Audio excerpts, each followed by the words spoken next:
درې تازه او مهم خبرونه د سلام په وړاندې کولو سره یو ځل بیا درته یو نوي ویډیو ته ښه راغلاست وایمه.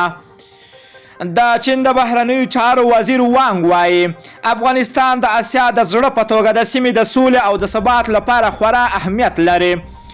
د چین نړیوالې راډیو د خبره له مخې وانګ یو وایي چې نن په چین کې یوې خبري ناستې ته خبرې کولې. ویې ویل اوس مهال د افغانستان د حالات په چټکۍ د بدلېدو په حال کې ده.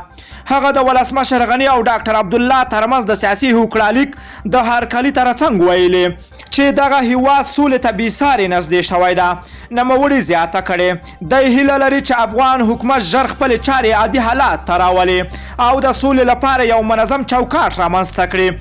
د چین د بهرنیو چارو وزیر زیاته کړې افغانان هم لکه د نورو په څیر د سوله ییز ژوند حق لري او دوی له بېلابېلو لارو په دې هیواد کې د تلپاتې سولې لپاره هڅه کوي.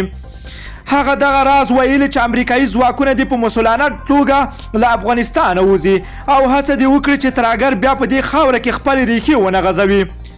دوهم خبر د هیواد پخوانی ولسمشر حامد کرزی د اختر په مناسبت د طالبانو افغان حکومت له لوري د اوربند اعلانېدو هرکلی کړی ده او دا اقدام د هیواد او خلکو په خیر بللی ده.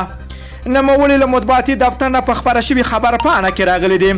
پخوانی ولسمشر هیله څرګنده کړې ده چې د اختر اوربند به په دایمي اوربند بدل شي او د افغانستان د خلکو لپاره د تلپاتې سولې امنیت او سعادت سبب شي.